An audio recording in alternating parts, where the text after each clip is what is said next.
And we are live. There we go. Actually took Boom. a little bit longer of a connection, but we got there. So welcome. This is your first time joining us. This is our market update. We do this every Monday and Friday, going over the markets of what's happening in San Diego County. So my name is Vinnie, my co-host over here. David Wright, glad to be with you guys. AKA Zen Loan Master. Zen Loan Master. Giving you, so if you've been watching our market updates, this is nothing new. You see that on the left-hand side, we have basically what went on the market that week, and then what was sold at that kind of similar time. So you can see, like during like the initial part of it, the COVID, we were seeing a lot more properties go on the market compared to what was selling. Slowly started seeing that uptick in actually what's selling as a whole, as the market as a whole. About a month or so ago, starting in 600s.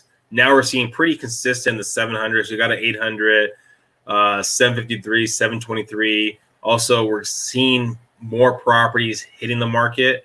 Not as much as we need. If you've been watching us, we have about 4,000. Actually, we had 3,900 as of last week properties on the market, active on the market. So slowly, we'll see. We'll kind of see. Properties are coming off the market. You're kind of wondering, well, how are we losing inventory when we're getting more properties sold compared to what's going on in the market? Well, not all properties sell. They get taken out the market, withdrawn, canceled, get relisted. Things like that happen. Now, jumping into under the 700 market, we're seeing the same kind of thing. Yet not as long of a drop off. We only saw in the 200 range and around the May timeframe, consistent in that 300 properties sold, and now we're kind of sitting in the 400. So yeah, we're definitely starved for inventory. But how are rates there? You know, it's funny you mentioned that. Is they're still amazing, and the amazing thing is we're finally. I won't say you're getting back to almost a normal pace with lenders, because lenders are still at 300% capacity, but we're adjusting to the new workflow because there's so much new activity coming in that you're now adjusting to the capacity of all the loans coming in to make sure that people can get their loans done in a timely manner, even though what used to be done in 21 days is now taking probably 40 days, which, you know, it's a sad event, but at the same time, it's the lowest rates in history. And you still have rates below 3%, 2.75 is average on a lot of 30-year fixed. And your jumbo's still at like 3.125%. Now, there's a little bit of cost aside with the loans, but overall, it is the best time in history for interest rates. Your VA and FHA buyers, they are getting the best deals ever of a lifetime. If you're an FHA buyer or a VA buyer, you're now getting the best deal of your life. That's pretty much it. So, we've seen the market going kind of uptick in the jumbo loans over the jumbo market over the last maybe month or so. What are rates right there, and guidelines, have they been freed up? I know in the last maybe month and a half, it was kind of harder to get jumbo loans, things like that. How's that looking? It's still basically your jumbo paper is still a little bit harder because a lot of banks are still not doing it. Like a lot of your Wells Fargo, B of A, Chase, Citibank, a lot of those big banks, they don't want the jumbo paper because the rates are so low, it's hard to make money on them. And then the other banks that are doing a lot of jumbo paper are doing the rates higher because they want to make money. And unfortunately, you can't blame them, but if you're a jumbo buyer and you could get 3.125, or you could pay a half a point and get 2.875 on a jumbo, why would you not? That is almost free money. I'm sorry. Like, it is ridiculous. You can't even get a car loan as cheap as you can get a home loan right now. So what about like grant programs and things like that? Those are coming back too. Like, surprisingly, you have Cal HFA came back, so you get your grant programs. You got down payment assistance programs. You got teacher assistance programs. You got first responders programs. You even have different grants from the state of California with no income limits. All these programs, though, the one thing they have in common, 640 FICO. If you don't have a 640 FICO, you're screwed. You know, if you're sitting there wondering, going, you know, what's my credit? Is it not good? Is it screwed up? I don't know. Credit Karma says this. Credit Karma, freecreditreport.com, all your free stuff you're getting about your credit score, it's not correct.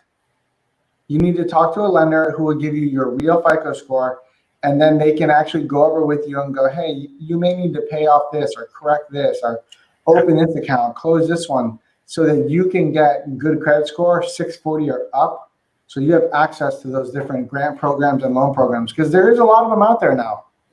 How far off do they usually see them, like Credit Karmas like that? 30, 40 points, sometimes 50. Wow. It's pretty bad. Like, if you think about it this way, if you came to me, Vinnie, and I said, hey, I'm going to help make you a millionaire, I give all my advice for free.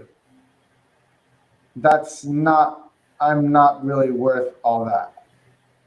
Good stuff costs money, unfortunately. And that free Credit Karma, free credit report, all that different stuff is great if you want a car loan or a little credit card or something small.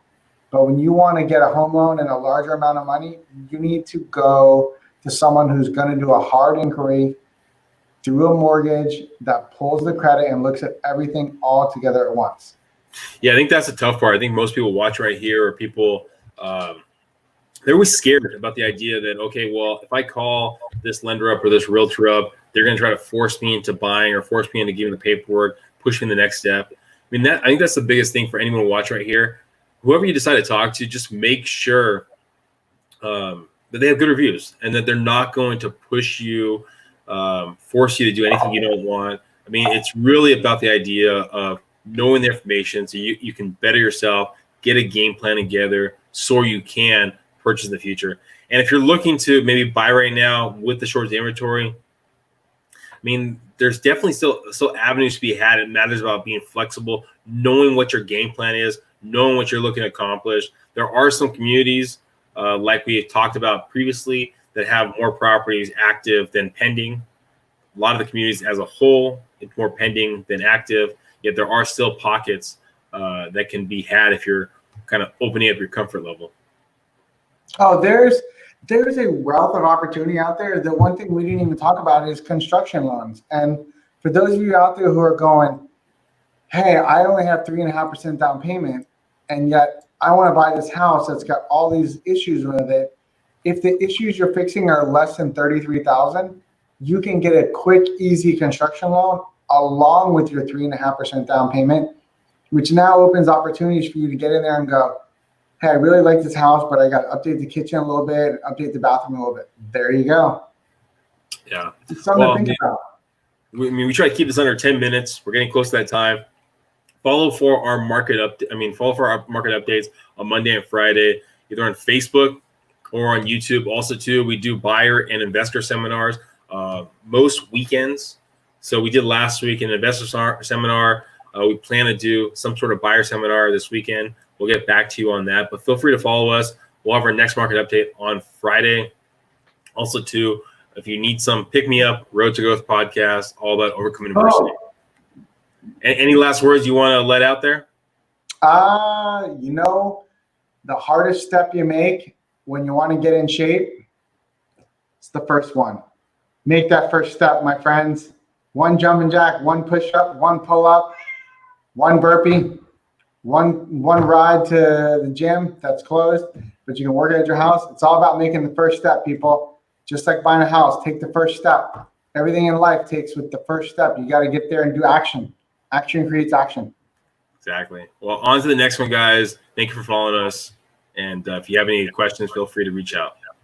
Thank you.